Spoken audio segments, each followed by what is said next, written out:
Hello, this is Janessa Keller with Just One More Thing, and I'm here to teach you how to do an all-in-one I-cord cast on. To do this, you're of course going to want some yarn. You're going to want a locking stitch marker. You're going to need 2 DPNs, and you're also going to want your circular needles.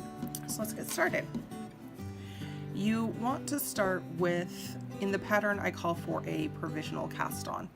I have a little trick so that you don't have to do an actual provisional cast on. You want to have a long enough tail that you can use this to sew your ends together when we get done with this cast on. But you're just going to cast on 2 stitches.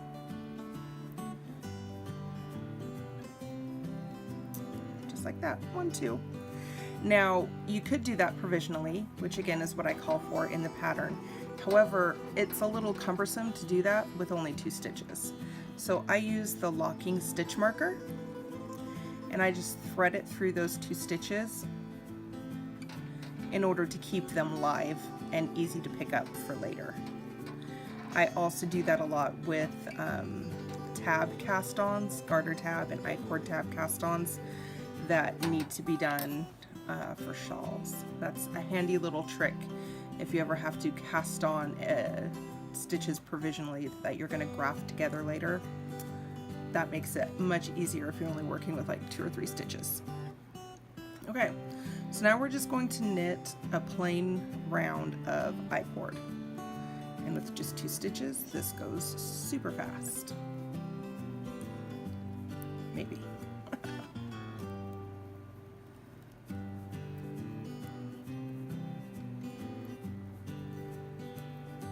This bit is always fiddly.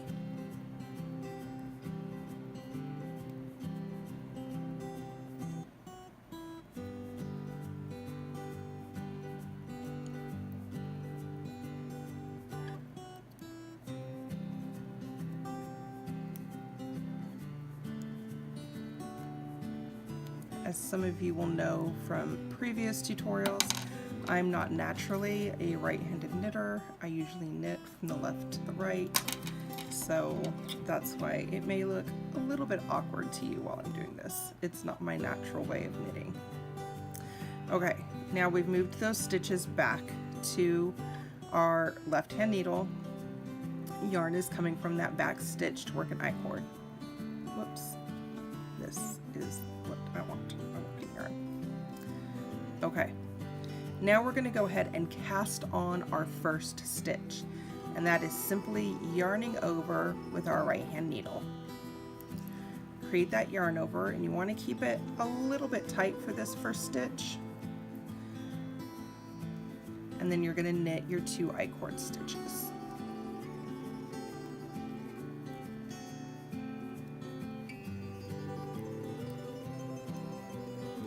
After this first round, you can go ahead and loosen up a little bit again.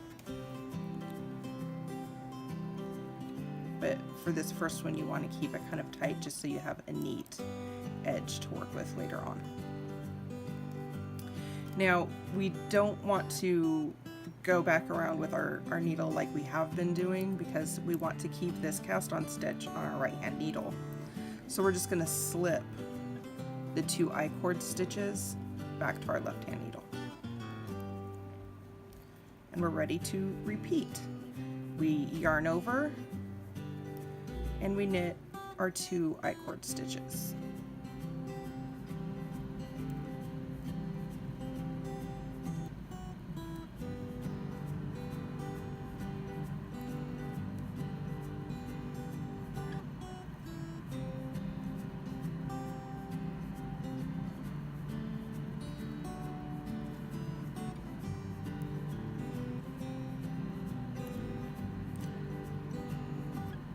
We just keep repeating that until we end up with 176 stitches on our right hand needle.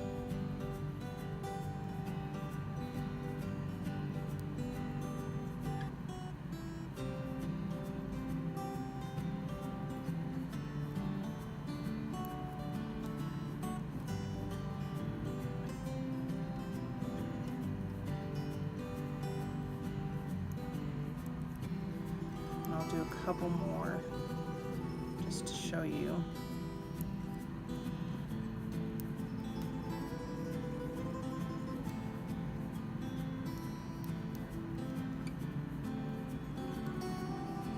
What it's gonna look like.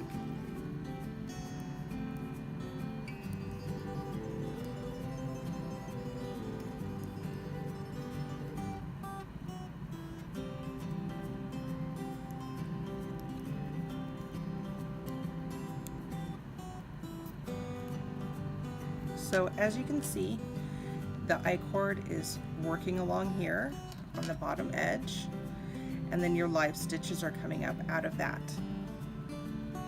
So once you get all the way around to 176, I'll show you how to graft the two ends together. Okay, now that you have all your stitches cast on, go ahead and double check that you have the right number. Don't count these 2 stitches. These 2 are your I-cord stitches, so don't count those, but go ahead and count all of these all the way around and make sure that you have the correct number of stitches on your needle. When you have that done, you also want to try and lay your work flat, especially with a longer cable and a larger number of stitches. You want to make sure that your I-cord is laying flat all the way around and that it's not twisted up anywhere. And as long as all of those things are okay, go ahead and slip your 2 I-cord stitches that you've been knitting onto a DPN. Just let those hang out over here for a minute. Then you want to pick up the 2 stitches from your provisional cast on, and with that needle, or sorry, with that stitch marker on there, you can kind of just pull them a little bit and loosen them up and stick your needle right in there, and then take the stitch marker off. Okay. Now we're going to be ignoring our working yarn for a minute. That's going to hang out over here. You're going to grab a darning needle and you're going to thread this tail yarn from when you cast on.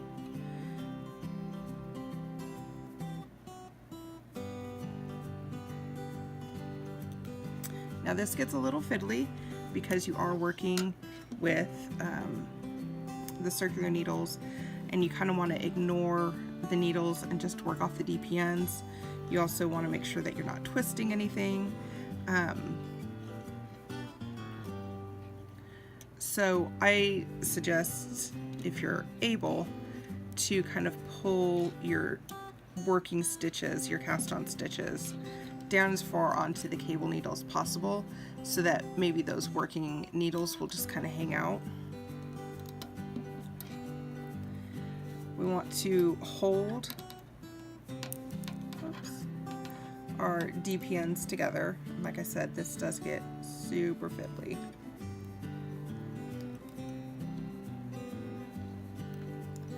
I'm going to turn this around so we're going the right way.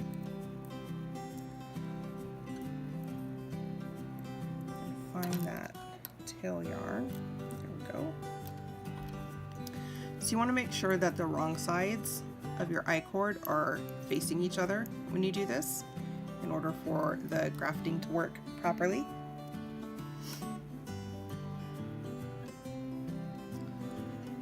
You're just going to go into your front needle purlwise, leave the stitch on there, go into your back stitch. Might have to kind of fiddle around to find it. Knitwise, leave it on the needle, come back and take the first stitch off knitwise, purl through the second stitch, leave the second stitch on the needle, and this is just basic couture stitch is what I'm doing here. Go into the back needle purlwise,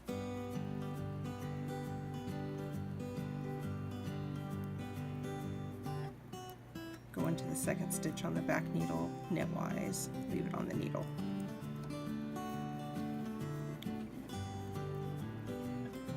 And then you can go into this stitch knitwise, go into this stitch purlwise, remove the DPNs,